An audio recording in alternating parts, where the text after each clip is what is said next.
Fat Cat's fear is fast-paced rants. Viewers love his sharp, well-aimed criticism. His show, 22 Minutes, is one of the country's best-loved comedies. And with Made in Canada, he's about to conquer drama and acting. Please welcome Rick Mercer.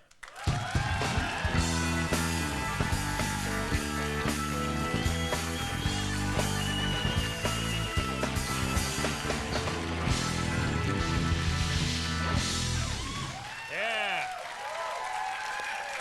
That's right. Yeah. Glad you came down on a Monday, huh? We got a big-time guy here tonight. I That's love right. Monday. I Paid love off Monday. for you. How are you? Good. Good. You know who else was supposed to be here tonight? Who? John Crosbie. Yeah, well, he's not. He chickened out. Yeah, apparently. Yeah. Apparently. I really am starting to believe that he didn't come because you were here. No, I get along with John. Do you? Oh, yeah, absolutely. Now, you've met him many times. Well, not many times. You know, when he was a cabinet minister, we weren't doing our show at the time, so we didn't have run-ins. But when he had the book, you know, it's like when people have a book, they'll do anything to get on TV. So, of course, then we called him up and said, will you come on the show? And he was more like, well, come to the house. Maybe I'll do something. So I went actually to his house, and he shot. Went to John Crosby's house? Went to John Crosby's house, and you can tell it's his house because if you go to the house, it's like, this is so typical Newfoundland. He says, he tells me where he lives, and there's this driveway of pavement that goes on for like 2 miles. Oh yeah. And you're wondering, geez, that's an awful long paved driveway there, John. That's pretty good. He's a politician in Mulroney's government. That's a lot of pavement there, buddy. But it was good. He shot at me with a gun. He did. He shot him and we kind of knew we were going to do that. We said I was going to go to the Arts and Culture Center, which is a theater in Newfoundland, and try to get a fake gun. I was talking to him on the phone. I said, I can't get a fake gun. They're all locked up. And he said, I got a gun. Oh, well, what kind so we can get blanks? I got bullets.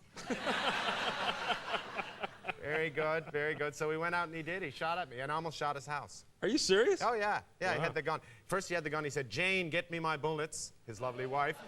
And then Jane went in to get the bullets and he said, excuse me. And then he kind of snuck in after her, like this, sneaking around to see where Jane had the bullets hid. Yeah. Yeah. So he shot at me. It was a funny bit. It worked out well. Yeah, is he a nice guy? He was all right, yeah. Yeah, I got along with him. Yeah. Yeah. He's one of the few politicians in the Mulroney government who had a great sense of humor. Yeah, well, you miss John Crosbie if you cover politics like I do, just because at least, he always went for it. He didn't care who he offended, and he always liked offending people and getting people all worked up. So you miss those characters. Now we have Deborah Gray, who's kind of, more feminine John Crosbie. But not quite as sharp, but she's still pretty good. Yeah, yeah. She speaks her mind. She speaks her mind. She's always going. She's just, so she's a fun politician to cover. Yeah. Now, his driveway, did it have white lines down the middle? No.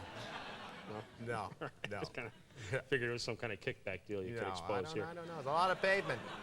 An awful lot of pavement, A lot of pavement? Oh, Good. yeah. All right. Now, you started the new show. Yeah, new show, Made in Canada. Oh, by the way, I saw the second episode today and loved it. Good. Yeah. I'm really proud of it. It's kind of a sitcom. It's kind of a drama. It takes place in the film television world, and it's pretty fun. We got a great ensemble cast, and it was a lot of fun making. And A lot of people from other series. Peter Callahan, who did Newsroom, and of course then Ron James, who was a stand-up comic actor who. I've been a big fan of his for a long, long time. So that was exciting to get to write for all of these amazing people. I wrote it with Mark Farrell, who's also a writer on 22 Minutes. Friend of mine, from too. the Newsroom also. Yeah, great. Now you brought a clip with you? Yeah, got the clip. All right. Yeah, this is at in episode. We're going to try a new thing this week where you don't. We're not going to set up the clips? No, we just show them. I flew in from. Okay, You don't sure. want to, 6 months from now, you don't want to go, I think the series flew because of my description of the clip. Right, or tanked. Right, So okay. We're just Okay, gonna let's show roll the the clips. clip. Just from now on. play the bloody thing. So I'm looking at a... That was, isn't that Nicholas Campbell? Yeah, that's Nicholas Campbell. Yeah. Now, he's not a regular of the series, No, but I guess no. you get a lot of people to do cameos. Well, yeah, there was a good buzz about the script, and so we would call people and just, fingers crossed. So we called Nicholas Campbell. The guy was in A Bridge Too Far. The guy was in a bridge, and so we called him up, and he said he'd like to do it, and he came out and played this little cameo part. Amazing. He's I think another it's show. great that show business in this country has finally reached a point where we can have cameos.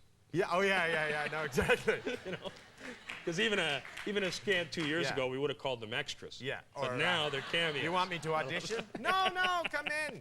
Just play the part. Now, you were surrounded by a lot of pretty highfalutin acting types. Oh, Leah yeah. Pinson, Oh, people who've done Stratford. Yes, I was freaked. Dan Lett, you know, who's a brilliant stage actor and, of course, has done piles and piles of television and film. Yeah. And it was a bit freaky for me because, you know, my training is in kind of sauciness.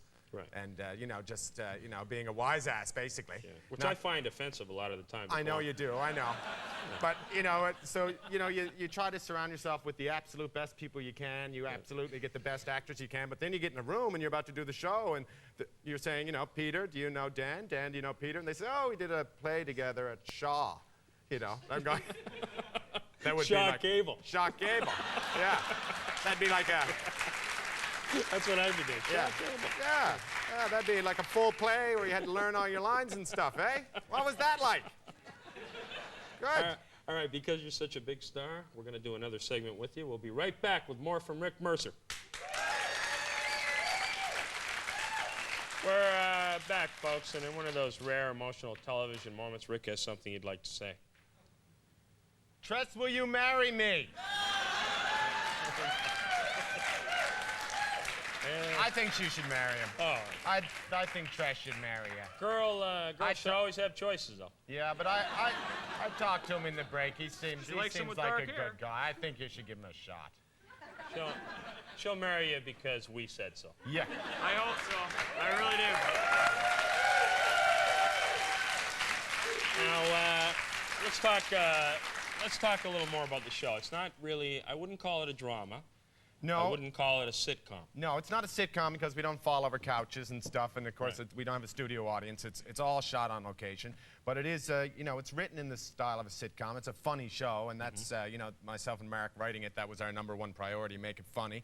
But it's, you know, it's about intrigue and manipulation and greed and, you know, going on in the office. So, of course, it's dramatic in that sense, too. Could have filmed it upstairs here. Yeah, well, exactly. And, you know, any office, you know, it's not really like inside TV. You know, if you work at Pitney Bowes or you work It's true, you're right. That's what it, there's always some manipulative little, you know, just working his way to the top, you know. And that would be me in this show. Yeah. But it's very James Thurberish. I love your little asides to the camera where you're talking to the home audience and nobody in the office, of course, can hear you. I love that stuff. Yeah, they're oblivious because I have to talk to the people at home and tell them why I have to kill this person now.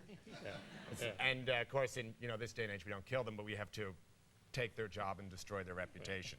Now, you actually shot this show in your producer's offices. Yeah, and that was a combination of, you know, we designed a set, but you're only doing 6 shows, and you don't know whether it's going to work or not. It's you know, it's a pilot, so whether you want to invest the, you know, the resources into building a set. But then, so that was up in the air, and then we also designed a set, and it looked scarily like our own offices after, you know, the way it was written, and so we shot in there, and that was good. It gives it a real sense of being on location.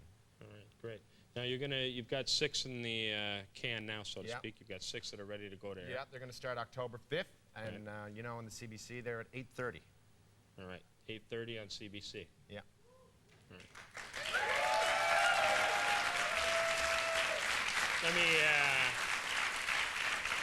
Let me put it to you another way, folks, because I'm always anxious to promote another show on another network, as you know, Rick. I'm that kind of guy. I know. 8:30 on CBC or 90 minutes before our show starts. Yeah, there you go.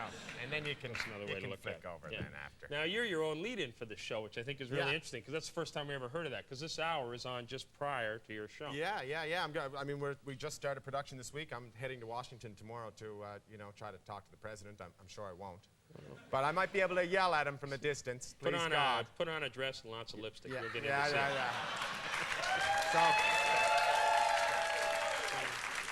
So, you know, it's interesting because when you go, it's got to give you a lot more freedom. When you go to Ottawa, there's no way, because everybody knows who you guys are. They see you coming. You know who they think I am when I'm down there? No. They think I'm like Peter Mansbridge or something. Because like they only have this, they have this perception of the CBC, but only as an international news gathering agency. So you say you're with the CBC, you tell the truth, you don't lie, and they say, oh, well, they're that international news gathering agency. And of course, we look like a news team. We just wander through the gates of the you know, the Congress building or what have you, and they just think you're news. So you, Now, can, you're you have really a gonna- lot of freedom. You're really going to try and get access to him tomorrow? No, well, you know, you'll get in the room with him because, of course, Yeah. his MO now is he's going out in public a lot because, of course, the public like him. It's the press who doesn't. So he's being seen out in public a lot. So I think we got a pretty good chance of getting close to him anyway.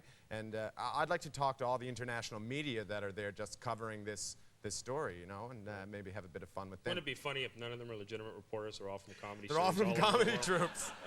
No, really, Rick Mercer, ladies and gentlemen. Thank you, Mike. Horse Whisperer off for Nicholas Evans in 2 minutes.